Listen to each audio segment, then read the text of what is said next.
Olá! Hoje a gente vai mergulhar numa história incrível.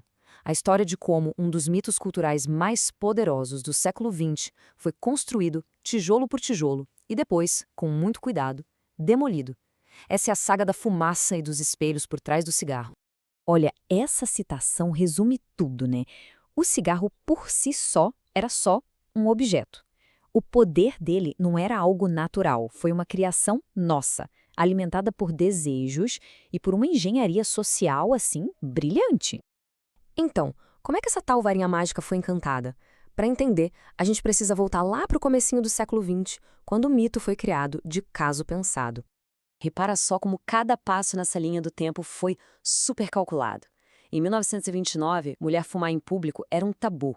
Aí veio Edward Bernays e transformou isso num ato de rebeldia, de liberdade. Logo depois, a Lucky Strike mirou direto no desejo de ser magra. E o cinema? O cinema foi quem selou o acordo, dando ao cigarro o rosto do Humphrey Bogart. E por fim, o Homem de Marlboro, que criou um ícone de masculinidade que durou décadas. E com todas essas bases bem firmes, um mito chegou no seu auge. O cigarro se tornou uma parte tão normal da vida que a presença dele era quase invisível, sabe? Como o próprio ar que se respirava. Agora, o mais interessante aqui é pensar na fumaça como uma linguagem. Pensa no Bogart e na Lauren Bacall. O jeito que eles acendiam o cigarro, como o seguravam, como a fumaça emoldurava o rosto. Tudo aquilo comunicava algo sobre a alma deles. Era uma extensão dos personagens, glamorizada para milhões de pessoas verem. E isso aqui mostra direitinho a sofisticação por trás de tudo. Não era uma mensagem única para todo mundo. Era uma estratégia dupla muito bem direcionada. Para as mulheres era sobre ser moderna e independente. Para os homens, sobre ser forte e autossuficiente. O cigarro virou um acessório para a identidade que cada um queria mostrar para o mundo. Esse slogan que a gente já viu na linha do tempo é um exemplo perfeito disso. Simples, direto e, nossa, incrivelmente eficaz. Ele não vendia só um produto, ele vendia uma solução para uma pressão social, a busca pela magreza. Então, a gente chega nisso aqui. Vindo logo depois do slogan da Lucky, esse talvez seja o ponto mais chocante, mais audacioso do mito. Nos anos 40, a indústria chegou ao ponto de usar a figura de maior confiança na saúde, o médico, para endossar o produto. Isso mostra o quão inquestionável o lugar do cigarro na sociedade tinha se tornado. Mas todo mito, não importa o qual poderoso seja, tem um ponto fraco. E para o mito do tabaco, a rachadura no espelho da sua imagem perfeita estava prestes a aparecer. E veio de um lugar inesperado, da ciência. 1964. É bom guardar esse ano. Foi o momento em que a verdade começou a vir à tona de um jeito que não dava mais para ignorar. O ponto principal aqui é o seguinte: não eram mais só estudos isolados ou suspeitas. Era o governo, a autoridade máxima de saúde, declarando oficialmente que aquela varinha mágica era, na verdade, uma arma.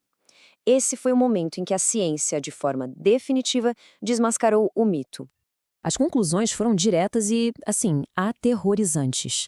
O monstro que se escondia naquela fumaça dourada agora tinha nomes: câncer, doença cardíaca, enfisema. A partir daqui, a indústria não podia mais se esconder atrás do glamour. A verdade estava na mesa para todo mundo ver. A verdade foi revelada. Mas desfazer um feitiço tão poderoso não é algo que acontece da noite para o dia, né? O que veio depois foi uma batalha longa e lenta, tanto na lei quanto na sociedade, para desmontar esse mito. E o processo foi aos poucos, sabe? Como um efeito dominó de leis. Primeiro, os avisos nos maços, que transformaram o objeto de desejo num lembrete da mortalidade. Depois, o silenciamento, tirando o glamour das telas de TV. E por fim, o isolamento físico do fumante. Cada lei foi um golpe na imagem pública do cigarro. E a consequência social disso tudo foi profunda. Fumar, que um dia foi um ato de rebeldia cheia de charme e uma ferramenta para socializar, se tornou um hábito estigmatizado. O fumante, que antes era o centro das atenções, foi literalmente mandado para fora, para o frio. E assim, a gente chega ao resultado final de décadas de luta contra um gigante cultural. O que acontece quando o feitiço é finalmente quebrado? Bem, os resultados são inegáveis. Esse gráfico mostra um impacto concreto no Brasil. Uma queda de quase 35% para menos de 13% em apenas 30 anos. Isso aqui é a prova de que a desconstrução do mito funcionou. É um resultado direto da ciência, da legislação e da mudança social. No fim das contas, o glamour desapareceu.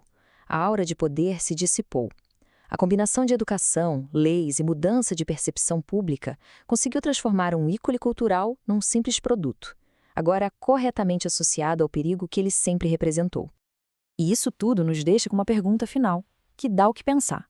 A história do tabaco é uma lição poderosa sobre como mitos são construídos e como podem ser desfeitos. A questão que fica é: quais são as varinhas mágicas de hoje? Que desejos a gente está soprando em novos produtos sem perceber o custo futuro? A história nos ensina a olhar sempre além da fumaça e dos espelhos.